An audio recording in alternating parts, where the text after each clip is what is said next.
नमस्कार, मैं हूं अंकुर। आप देख रहे हैं सत्य हिंदी। एक नजर अब तक की सुर्खियों पर। बिहार चुनाव पर राहुल गांधी ने कहा कि मैं बिहार के उन करोड़ों मतदाताओं का हार्दिक आभार व्यक्त करता हूं जिन्होंने महागठबंधन पर अपना विश्वास जताया। बिहार का ये परिणाम वाकई चौंकाने वाला है। हम एक ऐसे चुनाव में जीत हासिल नहीं कर सके जो शुरू से ही निष्पक्ष नहीं था। ये लड़ाई संविधान और लोकतंत्र की रक्षा की है। कांग्रेस पार्टी और इंडिया गठबंधन इस नतीजे की गहराई से समीक्षा करेंगे और लोकतंत्र को बचाने के अपने प्रयासों को और अधिक प्रभावी बनाएंगे। बिहार विधानसभा चुनावों में सत्तारूढ़ राष्ट्रीय जनतांत्रिक गठबंधन यानी एनडीए ने ऐतिहासिक जीत दर्ज की। 243 सदस्यीय विधानसभा में एनडीए ने 202 सीटें जीतनी। विपक्षी महागठबंधन महज 35 सीटों के लिए जूझता दिखा। एनडीए के दो प्रमुख दल बीजेपी और जेडीयू ने 101 सीटों पर चुनाव लड़ा। बीजेपी ने इस बार शानदार प्रदर्शन करते हुए 89 सीटें जीती और पिछले चुनाव के मुकाबले अपने खाते में 15 सीटों की बढ़त दर्ज करते हुए राज्य की सबसे बड़ी पार्टी बनी। जेडीयू ने भी जोरदार वापसी की और 85 सीटों के साथ 42 सीटों की बढ़त हासिल की। 20 में जेडीयू को मात्र 43 सीटें मिली थी, लेकिन इस बार पार्टी ने इसमें शानदार सुधार किया और करीब दोगुनी सीटें जीती। फिर भी बीजेपी गठबंधन में अपनी प्रमुख भूमिका बरकरार रखते हुए जेडीयू से आगे है। 2020 में बीजेपी ने पहली बार जेडीयू से अधिक सीटें जीतकर गठबंधन में वर्चस्व स्थापित किया था और ये ट्रेंड जारी है। विपक्षी महागठबंधन की हालत बेहद खराब है। ये कुल 35 सीटों पर जीता, आरजेडी 25 और कांग्रेस 6 सीटों पर सिमट गई। लेफ्ट पार्टियां भी कमाल नहीं कर पाई। बिहार विधानसभा चुनाव 2025 के नतीजों ने एक बार फिर साबित कर दिया है कि अल्पसंख्यक वोटों का बंटवारा विपक्ष के लिए कितना घातक साबित हो सकता है। पूर्वी बिहार के सीमांचल क्षेत्र में एआईएमआईएम की अप्रत्याशित उछाल ने मुस्लिम बहुल सीटों पर महागठबंधन के उम्मीदवारों को पटखनी दे दी। इस वोट विभाजन का फायदा सीधे एनडीए को मिला, जिससे भाजपा नीतीश कुमार गठबंधन ने कई महत्वपूर्ण सीटें हासिल कर ली। चुनाव विश्लेषण से पता चलता है कि एआईएमआईएम ने 25 उम्मीदवार उतारे, जिनमें अधिकांश सीमांचल के थे। पार्टी ने 9 सीटों पर बढ़त बनाई या जीत दर्ज की, जहां मुस्लिम आबादी 40% से अधिक है। इनमें से अधिकतर मामलों में एआईएमआईएम ने महागठबंधन के प्रत्याशियों को हराया। किशनगंज में कांग्रेस ने एकमात्र सीट जीती, जबकि आरजेडी और सीपीआईएमएल लिबरेशन को कोई सफलता नहीं मिली। उदाहरण के लिए पड़मपुर सीट पर वोट बंटवारे के कारण भाजपा आगे रही, जबकि बालारामपुर में एलजेपी रामविलास को फायदा हुआ। सीमांचल के अलावा जहां मुस्लिम आबादी 25 से 40% है, वहां एनडीए ने 13 में से 12 सीटें जीत ली। भाजपा को 6, जेडीयू को 5 और लोक जनशक्ति पार्टी रामविलास को 1 सीट मिली। गठबंधन में केवल आरजेडी को 1 सीट पर सफलता मिली।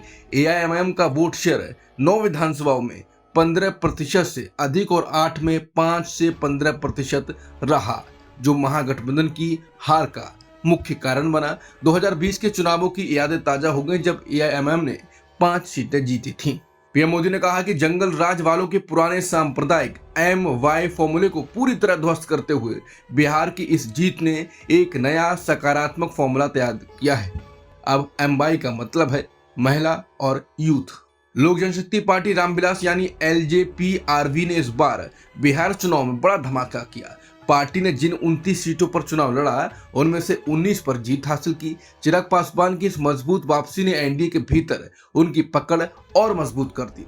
दिलचस्प बात यह है कि इन 19 सीटों में से 17 सीटें 2020 के चुनाव में महागठबंधन के पास थी, यानी चिराग की पार्टी ने सीधे तौर पर एनडीए को नई बढ़त दिलाई और गठबंधन को 200 सीटों का आंकड़ा पार करने में मदद की। एलजेपीआरवी की शुरुआत 2021 में हुई थी, जब चिराग पासवान के चाचा पशुपतिनाथ पारस ने पार्टी में टूट कराई और 5 में से 4 लोकसभा सांसद अपने साथ ले गए। ये सब रामविलास पासवान की मृत्यु के कुछ ही महीनों बाद हुआ। चिराग पासवान की इस चुनावी सफलता को उनकी राजनीतिक मजबूती की वापसी माना जा रहा है और बिहार की राजनीति में उनकी भूमिका अब और बढ़ सकती है। कांग्रेस नेता जयराम रमेश ने कहा कि बिना किसी शक के बिहार के चुनाव नतीजे बड़े पैमाने पर हुई वोट चोरी को दिखाते हैं, जिसका मास्टरमाइंड प्रधानमंत्री, गृह मंत्री और चुनाव आयोग हैं। भारतीय राष्ट्रीय कांग्रेस अपने संकल्प को दोहराती है। वो संविधान की रक्षा और लोकतंत्र को बचाने की अपनी मुहिम को अब और ज्यादा मजबूती के साथ जारी रखेगी। कांग्रेस नेता पवन खेड़ा ने कहा कि चोर तो छिपकर चोरी करते हैं, जो बिहार में हुआ है ये खुलेआम डाका है। वरिष्ठ वकील संजय हेगड़े ने कहा कि अब तक तो मीडिया में उत्तर कोरिया जैसी चापलूसी देख रहे थे, अब चुनाव नतीजे भी उत्तर कोरिया जैसे दिख रहे हैं। बिहार विधानसभा चुनाव में एनडीए की जबरदस्त जीत के बाद सियासी प्रतिक्रियाएं तेज हो गई।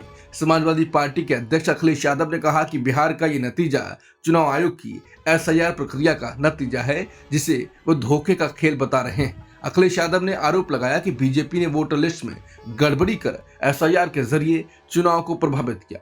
उन्होंने कहा कि बिहार में जो एसआईआर का खेल हुआ, अब वो बंगाल, तमिलनाडु, यूपी या कहीं और नहीं होने देंगे। उधर उत्तर प्रदेश की सत्ता में बैठी बीजेपी ने कहा है कि बिहार जैसा ही प्रदर्शन वो 2027 के यूपी चुनाव में भी दोहराएगी। वहीं अखिलेश ने कहा ये चोरी है, जीत नहीं। शिवसेना यूबीटी नेता आदित्य ठाकरे ने कहा कि मैं सबसे पहले चुनाव आयोग का अभिनंदन करना चाहूंगा। जो उन्होंने बीजेपी के लिए प्रयोग किया वो सफल रहा। उन्होंने कहा कि महिलाएं कभी भी पैसों के लिए वोट नहीं देती हैं। ये लोग वोट चोरी को न्यायोचित ठहराने के लिए महिलाओं को आगे ला रहे हैं। वोट चोरी हुई है। टीएमसी नेता साकेत गोखले ने कहा, यह बात कोई नहीं समझ पा रहा है कि बिहार में बीजेपी और जेडीयू दोनों ने 101 सीटों पर चुनाव लड़ा, फिर भी बीजेपी जेडीयू से ज्यादा सीटें कैसे जीत गई। अगर कहा जाए कि 10,000 रुपए, महिलाओं का वोट और सत्ता विरोधी लहर न होना, इन सब ने एनडीए को फायदा दिया, तो फिर इसका चेहरा तो नीतीश कुमार ही थे। तो फिर नीतीश की पार्टी जेडीयू को बीजेपी से कम सीटें कैसे मिली, जबकि बीजेपी के पास तो कोई मजबूत राज्य स्तरीय चेहरा भी नहीं था। इसका जवाब शायद भगवान और ज्ञानेश कुमार ही जानते हैं। आरजेडी नेता मनोज कुमार झा ने कहा कि बिहार में सच में वही चुनाव हुआ है जैसा नतीजे दिखा रहे हैं क्या। इस नतीजे से तो साफ साफ 3 बातें निकलती हैं। बिहार में बेरोजगारी जैसी कोई चीज नहीं है, पलायन का दर्द झूठ है, स्वास्थ्य और शिक्षा की कोई अहमियत नहीं। लेकिन तेजस्वी यादव ने जिन मुद्दों की बात उठाई, वो मुद्दे हमेशा से असली बिहारी चिंताएं रहे हैं और आगे भी रहेंगे। श्रीनगर के नौगाम पुलिस स्टेशन में शुक्रवार देर रात एक भीषण धमाका हुआ। इस धमाके में 9 लोगों की मौत हो गई और 29 लोग घायल हुए। पुलिस स्टेशन में लाल किला ब्लास्ट मामले से जुड़े आतंकियों से बरामद किए गए विस्फोटक रखे थे। धमाका इतना तेज था कि आवाज 30 किलोमीटर दूर तक सुनाई दी। विस्फोट के बाद पुलिस स्टेशन और आसपास खड़ी कई गाड़ियों में आग लग गई। रात करीब 12 बजे से पहले हुई बड़ी संख्या में एम्बुलेंस और फायर ब्रिगेड मौके पर पहुंच गई और बचाव कार्य शुरू किया।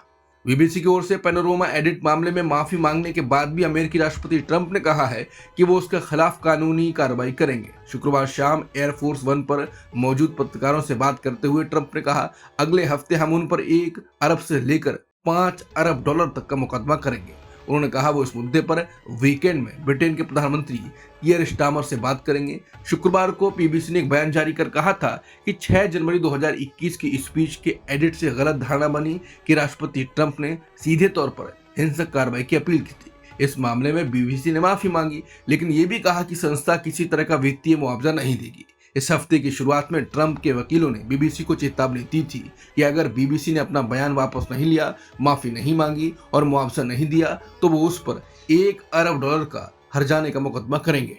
अब तक की खबरों में इतना ही। बाकी खबरों के लिए बने रहिए सत्यहिंदी.com के साथ। Copyright disclaimer under Section 107 of the Copyright Act 1976. Allowance is made for fair use for purposes such as criticism, comment, news reporting, scholarship, and research. Fair use is a use permitted by copyright statute that might otherwise be infringing.